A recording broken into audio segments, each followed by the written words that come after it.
There are people in your life, you know exactly who they are. They're the ones who show up when something goes wrong. Who remember what you mentioned 3 conversations ago. Who check in when you've gone quiet. Who give more than what was asked, more than what was needed, more than they probably have. And you admire them. Call them generous. Call them good. But here's something curious. If you look closely, not at what they give, but at the expression they carry when no one is asking anything of them, you'll notice something that doesn't quite match the story. A specific kind of stillness. A low-grade restlessness. Something that looks from the inside less like peace and more like waiting. Waiting to be needed. Waiting to be useful. Waiting without realizing it. For the moment that finally confirms they're okay. Because for this kind of person, giving isn't exactly a personality trait. It's a strategy. And here's the thing, the strategy works. For a while. Until it doesn't.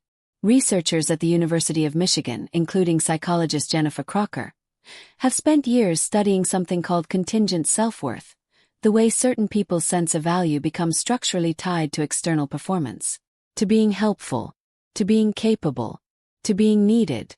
And what they found is this. People who operate inside this pattern don't experience giving as generosity. They experience the absence of giving as anxiety. There's a difference. Generosity comes from surplus. This comes from somewhere else entirely. Now, there's something that almost nobody talks about when it comes to people who always give more. The pattern isn't random. And it isn't a character flaw. It's an adaptation. If you've ever felt guilty for being tired of giving, that guilt is not proof that you're selfish. It's proof of how deep this pattern runs. People who are actually selfish. Don't worry about being selfish. You've been carrying others for a long time. Understanding why and what it costs is the first thing that changes. Everything I know about this is linked below. In the description. And in the first pinned comment. And the origin of this adaptation, when you trace it back, almost always leads somewhere early. Not to a single dramatic moment. But to something more ordinary and, in many ways, more lasting. An environment where needing things created a specific kind of response. Not necessarily a cruel one. But one that taught, through repetition, that being capable was safer than being vulnerable. That asking was riskier than giving. That the version of you that showed up ready to help was received differently than the version of you that showed up with a need. Attachment researchers have long documented this kind of early learning. When a child's emotional needs meet with inconsistent or unavailable responses, the child doesn't conclude the environment is the problem. They conclude that they are. And they adapt. Some withdraw. Some act out. And some, the ones we're talking about, become extraordinarily capable. They become the child who keeps the peace. The adolescent who holds it together. The adult in every room who somehow knows what everyone else needs before anyone has to say it. And the world rewards them for this. Calls them strong. Depends on them.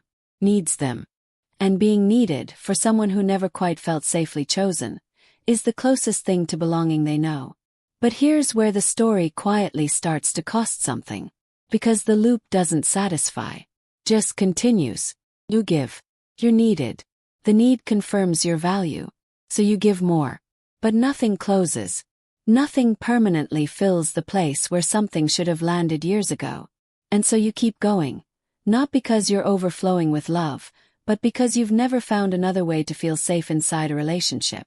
Psychologists Albert Bandura and Julian Rotter studied extensively how people's sense of agency, their belief that they can influence outcomes, shapes behavior over time. And what their research reveals, and what you can see clearly in this pattern, is that when internal feelings of worth feel unstable, people reach for external control. And for the giver, giving is that control. It's the variable they can manage. Keeps people close. It prevents disappointment. Makes them indispensable. And there's something else. The cost isn't dramatic. That's what makes it so hard to see. Doesn't arrive all at once. It accumulates slowly. In resentment that builds without a clear cause, because how do you explain being angry at someone for accepting what you kept offering? In exhaustion that sleep doesn't fix, because the tiredness isn't physical. It's the tiredness of performing a version of yourself you never consciously chose. And most invisibly, in the slow loss of your own inner map. What do you actually want? What do you need? What would you choose if no one else's comfort were part of the equation? For people deep in this pattern, those questions take longer to answer than they should. Because somewhere in all the years of orienting toward others, the interior compass stopped being consulted. Little by little, without realizing it. And then there's the loneliness. Research on relational asymmetry, relationships where care and attention flow consistently in one direction, shows a counterintuitive finding. The more someone gives inside a one-sided dynamic, the less seen they feel. Not because the other person is cruel, but because a relationship built around function doesn't require the giver to actually be known. You're known for what you do, not for what you carry. And that gap between being needed and being known is one of the loneliest places a person can live. But here's what I want to say directly about this pattern. The giving isn't the problem. And the people on the receiving end of it aren't necessarily predators. What's underneath is something quieter and more specific. The person who gives everything has often never fully believed they'd be chosen without a reason. Without being useful. Without being reliable. Without having something to offer.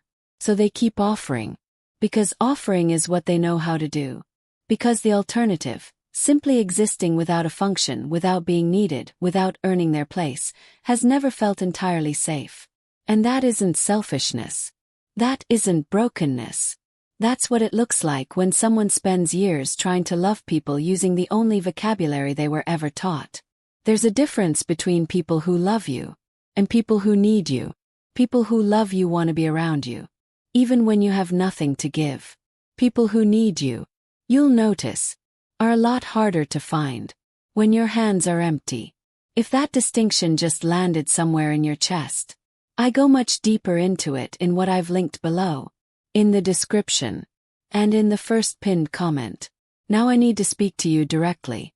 Think about the relationships in your life that feel the most important, and ask yourself honestly, how many of them began or deepened at the moment you became useful? How many of them would survive a version of you that stopped giving for a while?